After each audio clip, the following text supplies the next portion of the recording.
Dans l'activité suivante, ce qu'on va faire, c'est qu'on va prendre la carte qui se trouve sur le site web, on va la télécharger, on va l'enregistrer dans son dossier école, et ensuite, ce qu'on va faire, on va la traduire. Alors, je vais vous montrer les étapes à suivre pour faire ce projet. Ma première étape, une fois que j'aurai ouvert ma carte dans Photoshop, ça va être d'éliminer tout ce qui est écrit. Ensuite, je vais réécrire, c'est-à-dire je vais traduire ce qui est sur la carte. Alors, il y a plusieurs façons d'effacer des choses. Alors, si je commence avec ce qui est dans la mer Méditerranée, c'est assez facile. Alors, une des choses qu'on peut faire, c'est d'aller par exemple ici sur prendre le compte-gouttes. Et puis, vous allez remarquer ici, ça c'est les couleurs. Je vais cliquer ici et puis je vais obtenir exactement la même couleur qui se trouve ici. Ensuite, je peux prendre mon pinceau qui se trouve, alors ça peut être ici mon pinceau, je cherche toujours, ok, alors brush tool, pinceau. Il est un peu petit, alors je vais l'agrandir un petit peu. Et ensuite, je peux effacer de cette façon-ci. Ça, c'est une façon d'effacer. L'autre façon qu'on peut utiliser pour effacer, je peux prendre ici une surface. Je peux ensuite tout simplement faire CTRL-C. Je vais faire CTRL-V. Ensuite, si je fais ça, je vais prendre mon curseur. Alors, voilà. Et puis, j'ai un autre calque. Alors, le calque qui est ici, il est vraiment inutile. Alors, le but du calque, c'est tout simplement de faire disparaître du texte. Alors, quand vous avez des calques comme ça, vous allez aller en haut, sous Calque, Layer, et vous allez faire Flatten Image. Alors, c'est ce qu'il faut faire, sinon on va se retrouver à la fin de ce projet-ci. Si vous n'allez pas faire ça, vous allez avoir un projet qui est un fichier qui va être très, très volumineux. Et puis, ça va être vraiment inutile. C'est vraiment inutile de faire ça. Donc, ça, c'est une autre façon de le faire. Euh, une autre façon qu'on pourrait travailler, alors on a déjà vu ça ici. Alors, je prends ça ici, par exemple. Oups, alors j'ai oublié de faire le Alt. Alors, je fais Alt et puis je vais... alors, on voit ici un problème. Alors, c'est pas vraiment l'idéal. Alors, je suis en train de changer la couleur qui est derrière. Alors, c'est pas ce que je veux. Faisons... je vais faire CTRL Z et je vais enlever ça. Alors peut-être que euh, dans ce cas-ci, ce que je voudrais faire peut-être, c'est si je veux utiliser cet outil, c'est de le rapetisser un peu.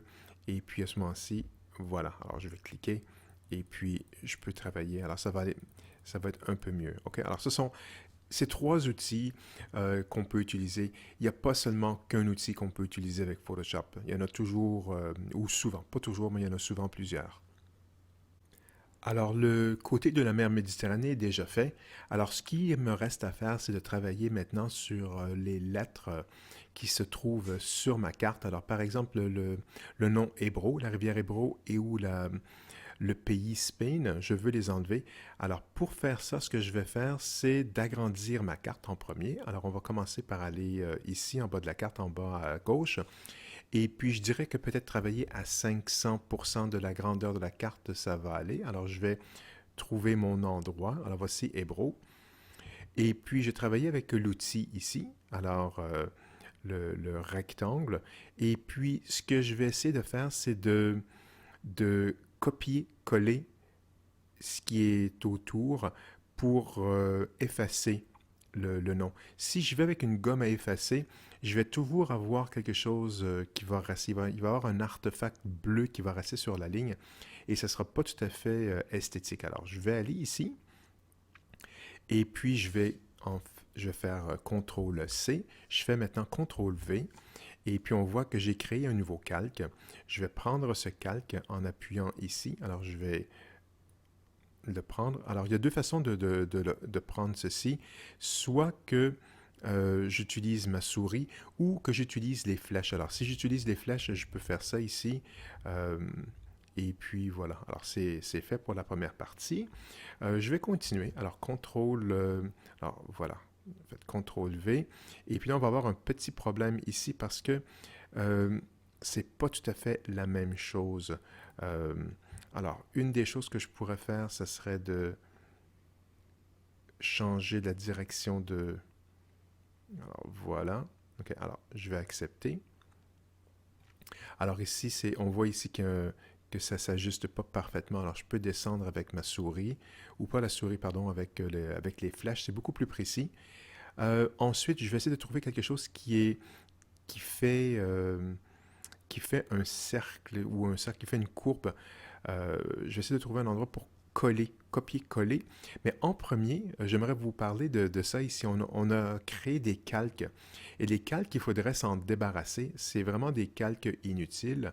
Alors, je vais appuyer sur calque, je vais les aplatir. Alors, c'est pas important. Et puis, je cherche une courbe comme ça. Alors, peut-être dans ce coin-ci, j'ai peut-être quelque chose. Alors, je vais observer. Peut-être que ça va marcher. Alors, CTRL-C, CTRL-V maintenant. Je vais en haut. Je vais essayer de voir. OK, alors, on va essayer avec ça ici. On va voir ce que ça donne. OK, alors, on peut agrandir ça un petit peu.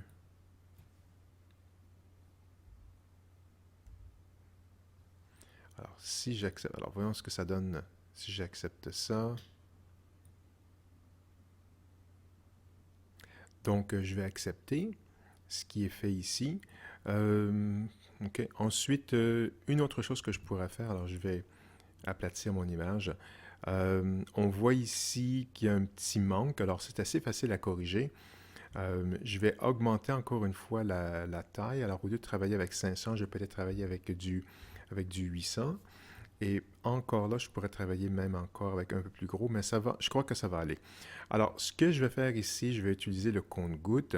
Je vais choisir la couleur. Alors, la couleur a été choisie. Je vais prendre un pinceau maintenant.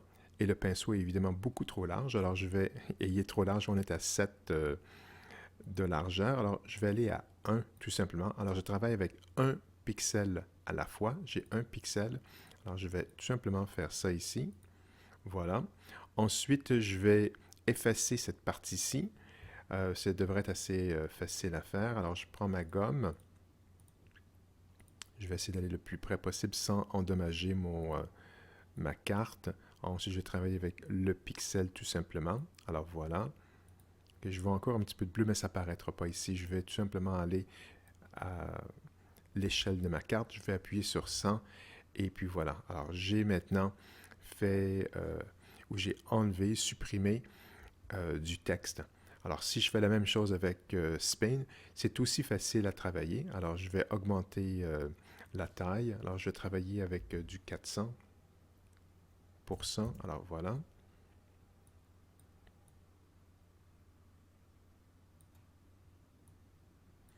Et ici, je vais commencer en premier avec le I. Alors, c'est assez facile à enlever. Alors, je prends cette partie-ci, je vais copier, je vais ensuite coller. Et puis, on voit que c'est pas parfait. Avec les flèches, je vais monter. Donc, j'ai enlevé le i. Alors, je vais continuer à faire ça jusqu'à temps que ma carte soit complètement libre de texte. Une fois qu'elle est libre de texte, il faut absolument appuyer sur Calque et aplatir mon image parce que ce qu'on a enlevé n'est pas nécessaire à notre carte. Ensuite, on va traduire notre carte. Alors, puisque notre travail original, c'est-à-dire la carte originale est en anglais, je vais aller sur Wikipédia en anglais. Je vais entrer le nom. Alors, je veux traduire le mot Spain et c'est quoi en français. Si vous ne trouvez pas d'une façon assez facile, moi, je recommande d'utiliser Wikipédia parce que on voit ce qu'on traduit. Alors, dans le sens que je vois ici Spain. Spain, ici, on me dit que où se trouve le pays. Alors, on voit même une carte de l'Espagne et tout ça. Alors, ce qu'on va faire, c'est d'aller sur le côté et puis on va chercher le français. Alors, on voit ici sur le côté, alors je suis allé trop loin. Alors, on va voir ici français. Je vais appuyer sur français et puis on va me traduire le nom. Alors, j'ai ici une suggestion, c'est Espagne. Est-ce que c'est la même chose? Alors, je vois Royaume d'Espagne, c'est la même carte. On voit l'armoirie et puis on voit la carte ici. Donc, c'est la même chose. Le pays s'appelle donc Espagne. Et si je décide de traduire autre chose, par exemple la rivière Hébro, alors on va écrire Hébro et faisons une recherche pour voir ce que c'est. Alors ici, on travaille... Alors, on m'a donné une suggestion, Èbre, et Èbre, c'est... Alors, on voit ici Hébro, Èbre, Ibérus, Ibère, et puis c'est bien la bonne rivière. Alors, on voit ici la France, on voit l'Espagne, on est dans le nord de l'Espagne et on voit la rivière qui est ici. Donc, le nom en français s'appelle Èbre. Et on continue de faire les traductions de cette façon-là et on s'assure en comparant deux noms qu'on a vraiment bien la bonne traduction.